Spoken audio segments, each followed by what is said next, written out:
of the individuals and businesses here in Pearl that have been providing that themselves. We haven't accomplished that with all of the cans in Pearl yet, but we are working towards that. We've also increased the frequency of the collections for the cans out here. So the cans that we collect, we are now collecting 4 times a week, and that includes every day throughout the weekend. That's when the cans get the most use and are the most visible to people. So due to the assistance and to some extent the persistence of PD&A, and here I'd like to particularly call out Stan and also John and Deb Hollister. The city and PD&A have created a new partnership that was approved by City Council in October and that will lead to even greater changes to the garbage can program here in the neighborhood. The PD&A is buying new garbage cans and donating them to the city, and we will include them in our collection and maintenance contracts. These new cans are designed to have significant improvements over the ones that are currently on the ground in regards to their looks and to their functionality. And they include some really nice custom artwork that really ties them to the Pearl District as their home. And this was all an idea and brought to us by the PD&A, and we're just very glad to be part of this.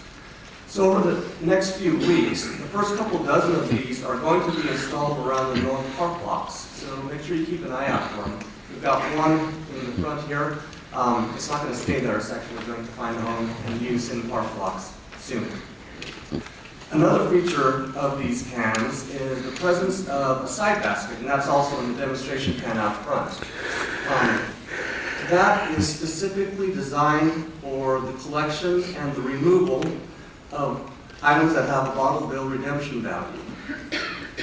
By making them easier to separate and easier to retrieve, we can ensure that these items make their way to a recycling center, but also reduce the impact of the people who are cleaning these items, currently having to take them out of the garbage cans. And in the months ahead, as I was saying, there will be over 800 new cans, replacing older ones that are already out there, and adding significantly to the overall total of cans in the Pearl. So this cooperation will improve the livability not only in the Pearl District, but also in other neighborhoods throughout the city, because it will allow our office to devote some of these additional resources to placing public garbage cans in new areas of the city that currently lack service altogether, starting in East Portland earlier this next year, and also improve the service in some of the districts that do get this, but not to the extent that it's really needed. So I'm very pleased to be part of this process here tonight and ongoing. And I really do thank the PD&A for their creativity in designing this and their generosity of their sponsoring partners who are helping to fund it. So thank you very much.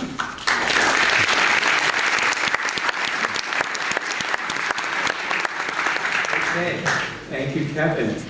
Now I'm going to call upon Portland Police Bureau Deputy Chief Bob Day and Central Precinct Commander Mike Krantz.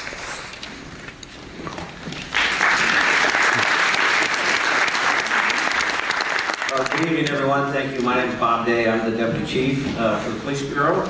On behalf of Chief Outlaw, she wasn't able to make it this evening, but she sends her regards. And just want to touch on a couple of things. I'm new to the assignment in May, fortunate enough to be appointed to this new role, but I've been with the Police Bureau about 28 and a half years.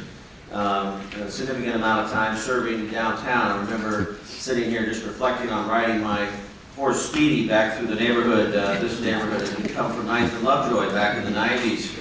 And I was a Central Precinct Commander around 2010 for a few years, which is the role Commander Krantz has. So, you know, I'm well aware as I've seen this city grow and mature through the eyes of law enforcement. And I just want to talk a little bit about where the Chief has us and where we're going. From a high level, Commander Krantz, of course, has operational control for the immediate area and talk to some of the specifics, and we can share some of that. But when the Chief came on board, she really made it clear, she outlined 3 primary goals for the Police Bureau, one of which is our continued commitment to community engagement and involvement, rebuilding, restoring that community trust. That's more than just me standing up here, but really boots on the ground from the officer level to the chief's level, engaging with our community and recognizing that the trust that you instill in us is what allows us to do our job every day and be effective. Another goal of hers was to strive for organizational excellence and wellness. So she has made it a passion to make sure the Police Bureau is a premier agency in the nation, that we are on the national conversation, looked at and sought after by our law enforcement partners around the country. And I would say that her presence and her relationships nationwide have really led to already some immediate results for us that have been beneficial, and it's also creating opportunities for us to go out and learn and engage with our law enforcement partners, because we know nothing's done in a vacuum, and many of the challenges that we're discussing this evening are consistent with what we're seeing throughout the country, primarily on the West Coast. So we are regularly engaging and getting out and also striving for excellence within the organization. And finally, her third priority, which is one of my primary tasks, is around crime reduction. The police are still in the business of law enforcement. There is a role for crime reduction in our communities, and it's an area that has had a variety of ups and downs and points of emphasis, and she's made it very clear to me that my responsibility is to lead the Bureau forward in this area. And so that is a pretty broad conversation to have, but I fully understand the need and the role of public safety in our communities and how that impacts business, how that impacts families, how relationships, public spaces, etc. And we have a team together that is looking at the many, many challenges that we're facing. Some of the things we've taken, concrete steps we've taken in the last 6 months since I've come on board.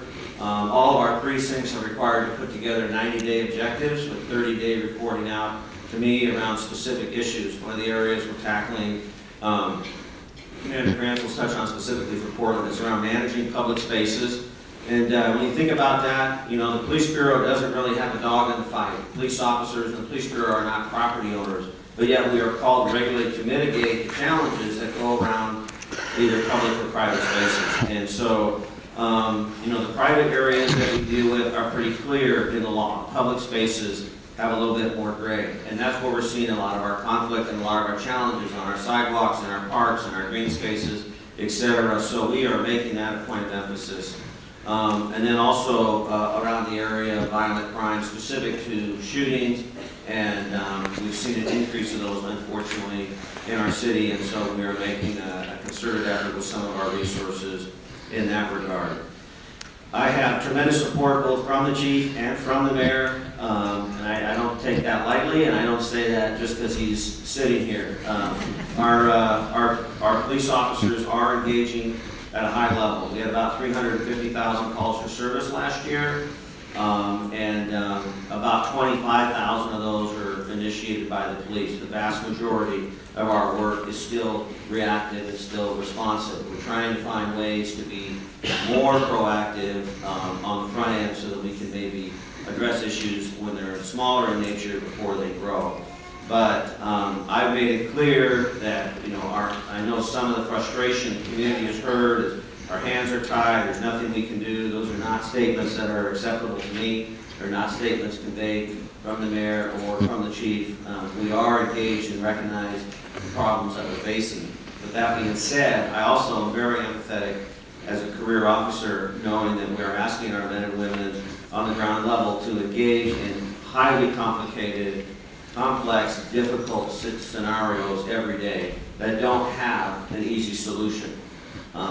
Enforcement is part of that. Being arrested, that includes being arrested, is part of that. But there are a multitude of programs we're involved in that we can discuss later around services, around outreach, around partnerships. But I just want you to know that those three priorities continue to drive us, and I'm grateful for the opportunity to be here tonight. This is a tremendous turnout. You should be complimented on your passion for your neighborhood, and look forward to answering your questions as they relate to public safety.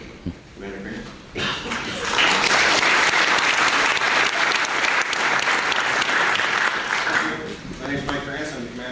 precinct, and I'm very happy to be here. And you guys all owe yourself a pat on the back for making this such a big gathering. This is very impressive. Most meetings we go to are very small, 10 to 15 folks. So this just shows the passion and the care you have for your community, and it's very impressive.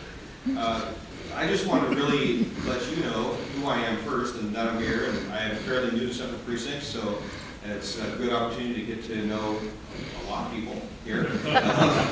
And really just give you an idea around how we address criminal matters, criminal issues, and livability issues in Central Precinct, given the direction from the Chief's office of how we're expected to be specific around criminal activity and enforcement.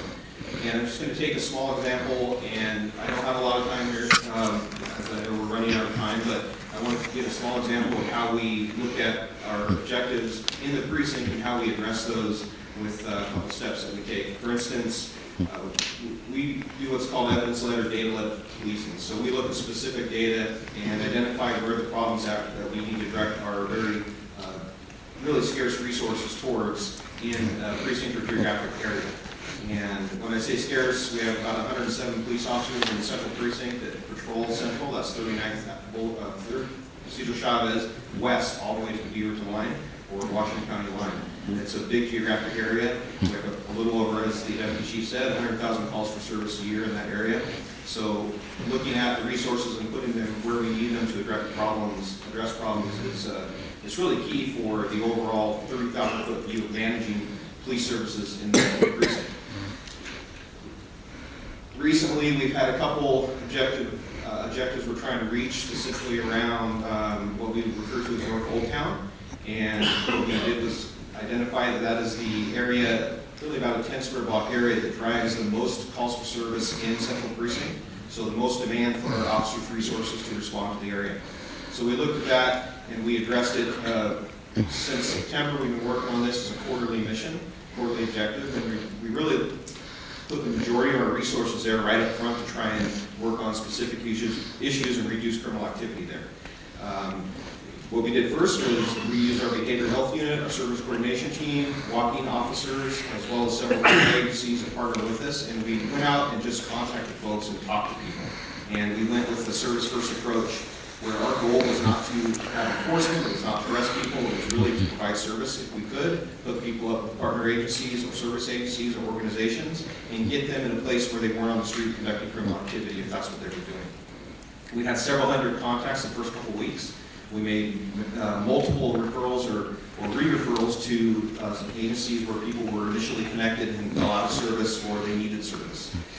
During that same time, there were a lot of folks who may have not really been that interested in the service, and we warned all those folks that we were going to begin coming to the area and holding people accountable for criminal behavior in that open public space. And there was some folks took heed to that, some folks continued to their criminal behavior, and eventually 2 weeks into it, we started an enforcement mission in the area, and really we're looking for open air drug trafficking and criminal behavior and assaultive behavior. We made a number of arrests, and after that, we again came back through with our walking beats and offered services, and we brought partners in, probation, park rangers, and we again went out and just made contacts and just brought in service cards to hand out folks if they needed resources.